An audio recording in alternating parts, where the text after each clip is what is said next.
para aparatur sipil negara atau ASN dipastikan akan mengalami kenaikan pada tahun depan. Ya, rencana kenaikan GBMA telah dikonfirmasi oleh Menteri Koordinator Bidang Perekonomian Erlangga Harto. Menurut Erlangga, kenaikan gaji ASN akan disesuaikan dengan kondisi ekonomi yang ada.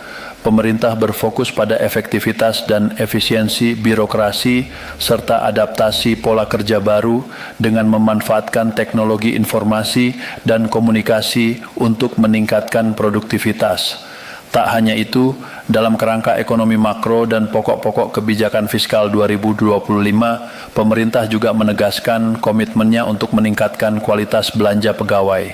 Hal ini dilakukan dengan menjaga daya beli dan konsumsi aparatur negara melalui berbagai insentif seperti pemberian THR dan gaji, pensiun ke-13, serta penyesuaian gaji ASN. Belanja pegawai pemerintah terus meningkat dari tahun ke tahun, mencerminkan komitmen untuk meningkatkan kesejahteraan ASN. Dan pada tahun anggaran 2024 saja, alokasi belanja pegawai mencapai 1484,4 triliun, meningkat 2,1% dari produk domestik bruto, menjadikannya salah satu komponen belanja pemerintah pusat yang tertinggi.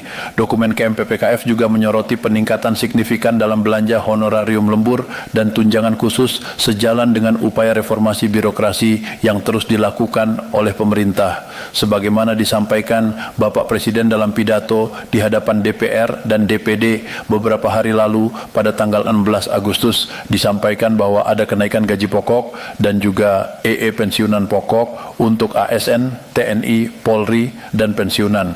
Jadi kali ini penyesuaian yang diusulkan dalam era APBN 2 ialah kenaikan atau penyesuaian untuk gaji pokok EE ASN, anggota TNI, Polunan.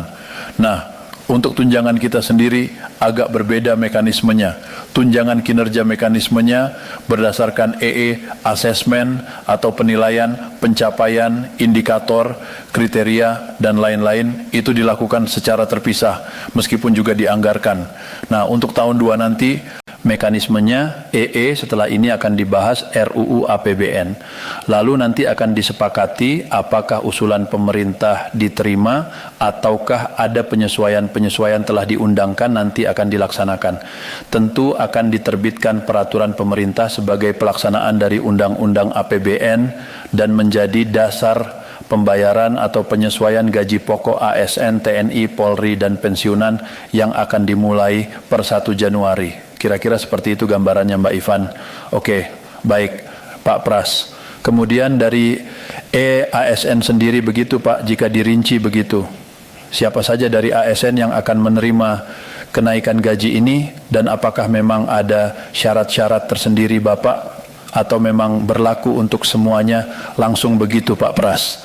Baik EE sesuai dengan undang-undang diatur di Undang-Undang ASN Undang-Undang Nomor 5 Tahun 2014. ASN terdiri dari PNS dan PPPK pegawai dengan perjanjian kerja.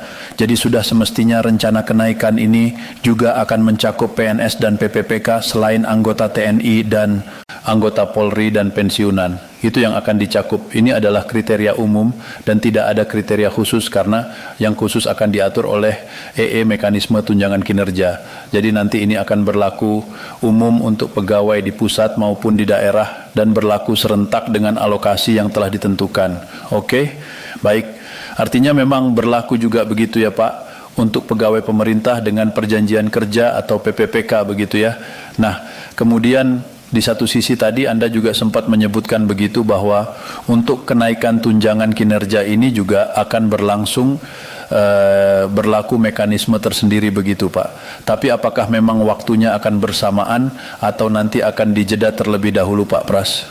Ya, mekanisme penentuan tunjangan kinerja itu telah diatur khusus dan selama ini dikoordinasikan antara Kementerian Pan-RB, Kementerian Keuangan, dan Kementerian Teknis. Jadi mekanisme, kriteria, syarat penilaian diatur di sana. Setiap tahun dilakukan penilaian bagi instansi yang telah mendapatkan izin prakarsa untuk mendapatkan kenaikan, lalu diusulkan dalam anggaran tahun berjalan dan tahun berikutnya. Itu yang akan ditetapkan oleh pemerintah setiap tahunnya. Jadi mekanismenya nanti berlaku terpisah dan anggarannya pun juga diatur secara terpisah. Tidak termasuk dalam skema kenaikan gaji pokok yang sekarang sedang kita bahas. Oke, baik Pak Pras. Pak Pras, kalau kita lihat secara historisnya begitu ya, dalam beberapa 10 tahun terakhir bahkan kalau kita lihat dari 2014 ini, kenaikan gaji untuk ASN ini hanya berlaku sekitar 3 kali saja begitu. Nah, sebetulnya apa yang menjadi pertimbangan dari pemerintah sehingga akhirnya mulai dinaikkan di tahun ini?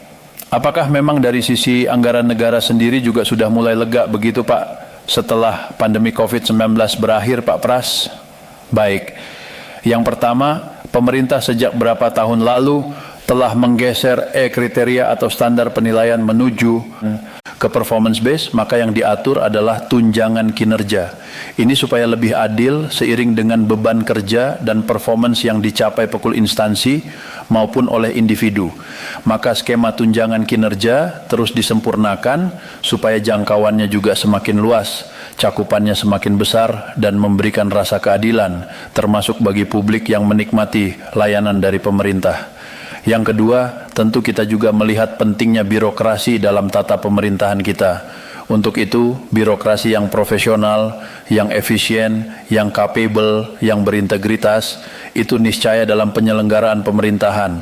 Maka harus didukung dengan gaji atau penghasilan yang sesuai juga, agar mereka dapat menjalankan tugas dan fungsi dengan baik. Itulah kenapa gaji pokok juga disesuaikan.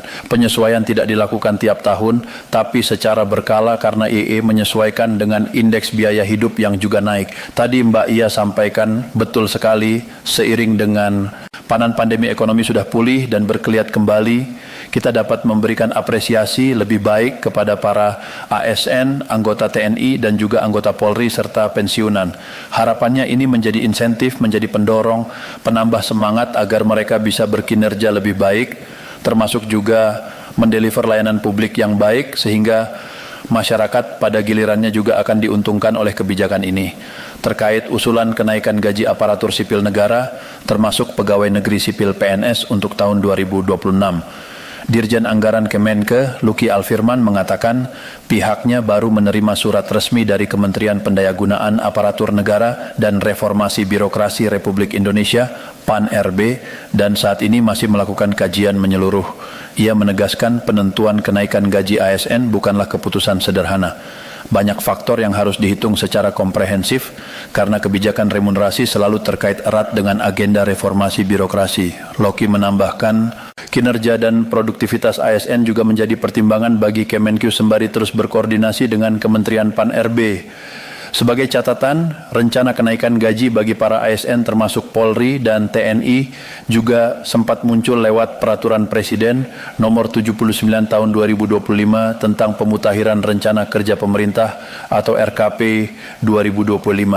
Dalam lampiran aturan tersebut tertulis adanya peningkatan kesejahteraan ASN melalui penaikan gaji yang meliputi guru, dosen, tenaga, kesehatan, dan penyuluh TNI, Polri, dan pejabat negara, BN kita, kinerja dan fakta global dan domestik. Simply kita naikin apa? Naikin gaji gitu. Enggak seperti itu. Contohnya kita kan selalu lihat ini bagian dari kita menata organisasi, melakukan transformasi birokrasi sesuhan. Makanya kita kerja sama dengan Menpan, kan temurasi itu adalah salah satu faktornya, salah satu elemennya. Kita lihat selalu kinerja dan produktivitas dari ASN itu sendiri seperti apa, dan tentu saja kita juga melihat nanti kemampuan fiskal kita seperti apa. Jadi itu